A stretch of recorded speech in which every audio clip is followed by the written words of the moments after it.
DJ Faceless Animal. Let's get into it. Meet up with Jay-Z, who was from Brooklyn, because like you guys, you Clark Harlem guys Kent. are tight. You really still curious about the Jay-Z? Absolutely. You don't know the story? Curious. Nah, we want you to tell the story. Let me ask you a question. No, this is not. You're not asking questions, Dave. We're asking you. People want to know that. Can I ask you a question? Because have you never asked this question from me before about Jay-Z? I have, but I was on a smaller scale. It wasn't as big as the So wait, Breakfast let me Club ask you a is question. now. Do you think everybody knows that question? No, I don't think everybody knows that answer. Do you know the answer? Yeah. No, you tell us the answer. Tell us the answer how you met. No, it's different because we're on a different scale. Is this a Harlem Queens thing? Like Harlem Queens don't get along? It's not. Let me ask you a question. Okay, let's be men, right? Mm-hmm. If somebody asks you the same questions 25 times, maybe 2,500 times, do you still want to talk about the same thing? Dame Dash is one of them names in hip hop you can't ignore. Whether you love him or hate him, his fingerprints are on the culture. He helped build Roc-A-Fella Records, push Jay-Z when nobody else believed, and created an empire that made the street hustlers believe they could sit at the table with corporate America. But decades later, you still see Dame Dash fighting with Revolt, clashing with Cam and Mace, even still being brought up on the Breakfast Club. So the question is, was Dame Dash ahead of his time, or is he stuck in the behind all the past? movies at Roc-A-Fella? Every single thing that happened in Roc-A-Fella was basically my idea. But yeah, Homeboy did his job, he rapped. How did State Property come about? Well, that's my model for music. If you want to break a record, I just looked at who was the most successful. So, whether you like it or not, Elvis was one of the most successful. And the same time Elvis was the #1 rock and roll artist, he was the #1 actor. You look at Prince, Purple Rain, right? You look at Diana Ross, she made movies. The ones and the artists that you remember are the ones that made movies. That's how you break, any group. So Roc-A-Fella, we broke with, because we were in trouble until Streets is Watching. You know what I'm saying? Big trouble. And, when State Property, I gave him the name State Property because they were always in jail. Every one of them, except Freeway, always had a case. So he's like, yo, we might as well just call y'all State Property. And it was about making a movie, and in the movie, putting all the crew in there, putting all the clothes, it was based, it was inspired by things and true events that had actually happened, but then it got completely exaggerated and turned into straight fiction.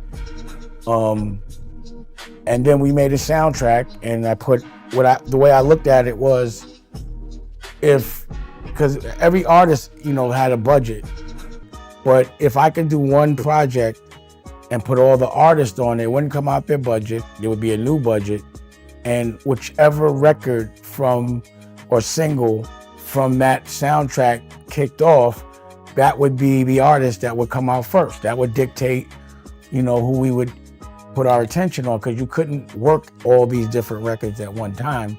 It's just too much money on the street and not enough resources and not enough manpower. And what came out of that, I think, was Chris and Neef, their single, it was a bunch of stuff. But it was like a way I could make videos without, taking it out of their budgets. Wow, so the Streets is Watching was your idea? Come on, bro. Yeah, of course. Yeah, what happened there was, and again, look at the receipts. For some reason, Homeboy wanted to be, and I hate to say this now, but Puff was killing him, right? He was killing him is when Biggie died. And on another note, I was in the studio when Source Money wrote Every Step You Take, because Puff started to try to pay the artist on Roc-A-Fella and State Property to come write for him, and I wouldn't let any of them go over there without me because I didn't want them to be influenced by whatever was going on over there. So I was like, I'm going over there. I would never let them go over there without me, and I would make sure I negotiated all their deals. So anyway, Puff was rolling.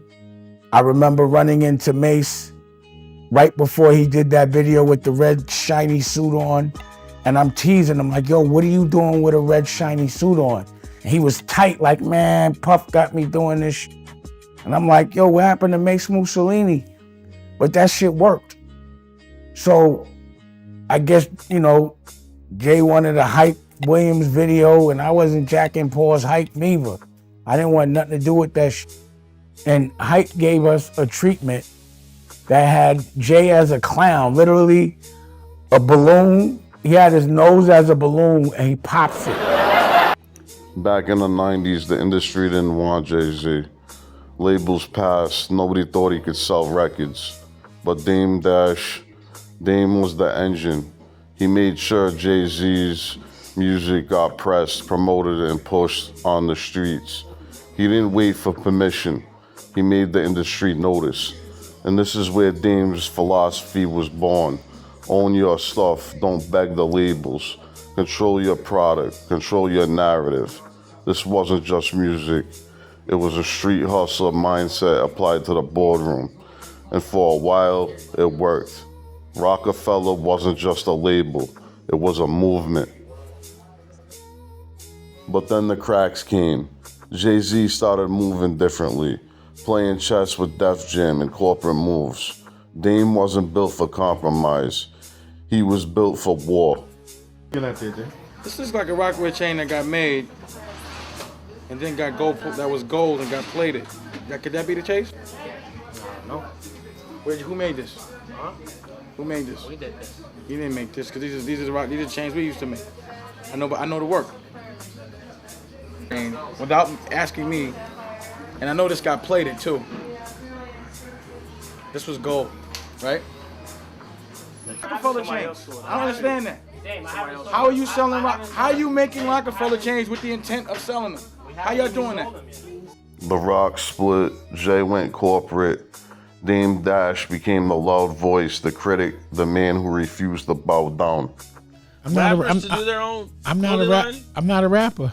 I just had a rapper that was my partner so that I could leverage his celebrity. The reasons why the Rock split, nobody knows. But there's a lot of controversy behind it. But that was always going to be a vertical because I'm fresh. Because I don't think Ralph Lauren is flyer than me or Ralph Lipschitz. Roc-A-Fella ended because Jay wanted to go solo on that ass. That's it, right? Because I'm gonna tell you why Roc-A-Fella ended. When Jay made that decision to break off from Dame and Biggs, right?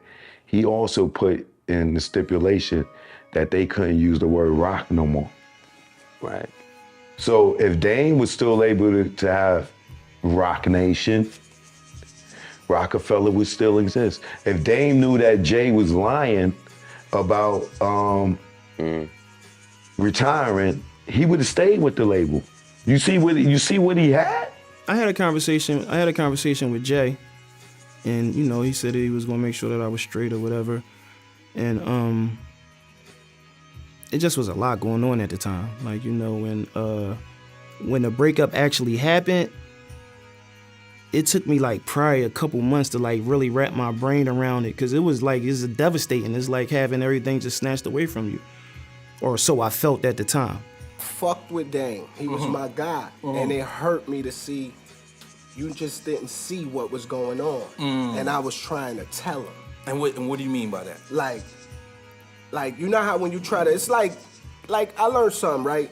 Put it like this: when a nigga fuck with a bitch, right, and he love her. Now you see Shorty fucking with the homie, she wildin', and you tell him.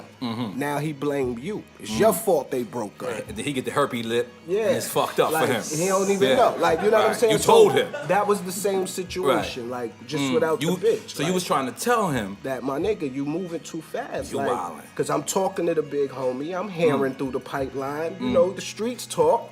And I knew, I seen this day coming, my nigga. I told all of them. I had a conversation with each and every person. Now, when you say that, who like? I'm talking about Beans, Petey, the Gunners, Freeway, and Dame.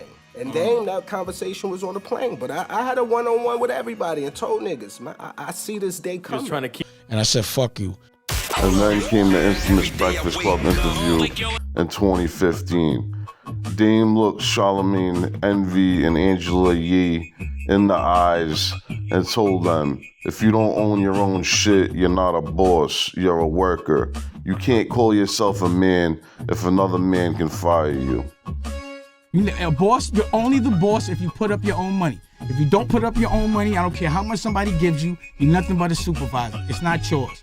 So how much money can you get paid to not, there's no money in this world for someone to pay me so they could call me, so I could call them a boss. That's like calling somebody daddy. How can a man call another man, yo, that's my boss? We don't do that. I mean, everybody at some point has to have a boss, right? No, not in Harlem. Oh, okay. Put it like this. Because you're somebody's boss. No, I'm not somebody's boss. When I was in the street, if someone wasn't your boss, they gave you an opportunity. Okay. They gave you some work.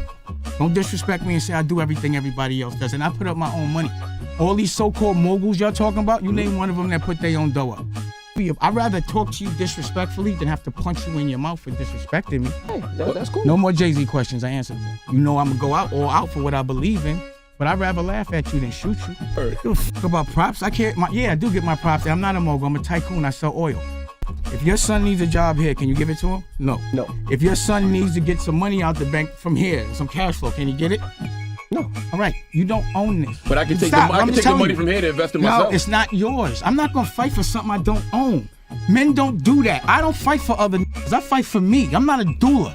I'm not gonna build somebody else's company and then take shares so my son can all that. See, but I'm not listen, what I'm saying. But what about taking the money? You come to work every took the money from Def Jam. I didn't take. Stop! Don't say you're speaking my business and you don't know what you're talking about. I ain't take no money from Def Jam. What you talking about? I mean they cut you a check. No, they didn't cut me a check. We had a formula based on performance, and they calculated and we got paid.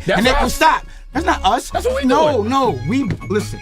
Before we had Roc-A-Fella. We put up our own money for Roc-A-Fella, right? Okay. Then we sold half of it. We became partners. So that means no one gave us anything. We were 50-50 partners. We built something and sold it. That doesn't mean you work for somebody. See, they let you believe that. What I'm saying is, can your son eat? Is this yours to give the whole company this to you? This full company is not my son's. No, exactly. It's not mine. But wait, stop. Listen. That's not my question. You go make it, and then you bring it back. You can go buy your own work. You do whatever you want. It's called consignment. So why this can't be all work? This corporate America, we could be using you don't this. own it. I'm telling you. No, I'm telling you why. I'm telling you why. Question. Let me answer your I'm question. listening. Can you give it to your son? Can I give what to my son? Whatever you shares working of this for. company, I absolutely positively can. How? How? Because I own shares of this company. You bought them? Yes. Good morning, That Dave. moment went viral. Some people loved it, said he was preaching the truth. Others said Dame was bitter and stuck in the past. But the seed was planted. And to this day, people still quote that moment. A face-to-face conversation with me. So like, in the street when people want to sit down and talk that respect each other, even if they beefing at the table because y'all came to the table, there has to be respect. Fast forward to now. Cameron and Mace are running one of the hottest hip-hop talk shows out. It is what it is on Revolt TV.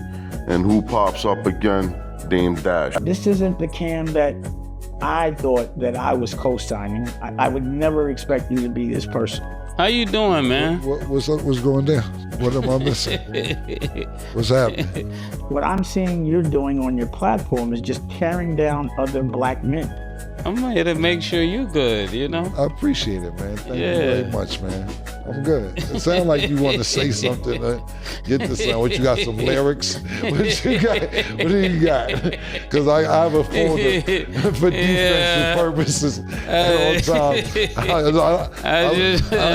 It's a folder. I have my folder available. I hope you're ready, man. I don't know what you're up to, but I'm seeing you sit with your ops and talk about your brothers. OG.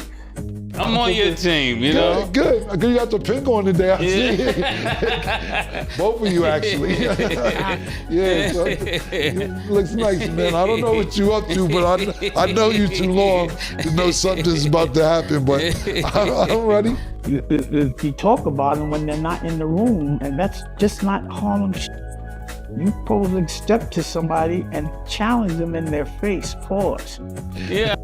He's still talking about ownership, still clashing with the system, still calling out the industry, even saying that Cam and Mace's success is proof of his philosophy. while also throwing shade, hinting that he paved the way.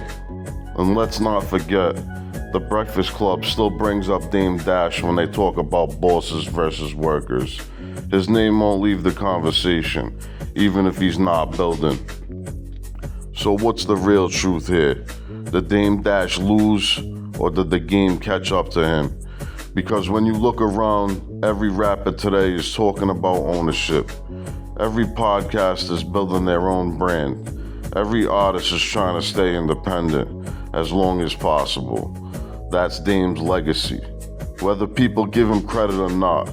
So maybe Dame isn't stuck in the past. Maybe he was just too far ahead for people to see it at the time. Yo, this is DJ Faceless Animal breaking down the streets, the music, and the culture. Hit subscribe and check out my music everywhere. I'm on 50 plus platforms, including Spotify, Apple Music, Amazon, and anything else you can think of. And drop a comment. Let's debate. Did Dame Dash really lose, or is he still the blueprint?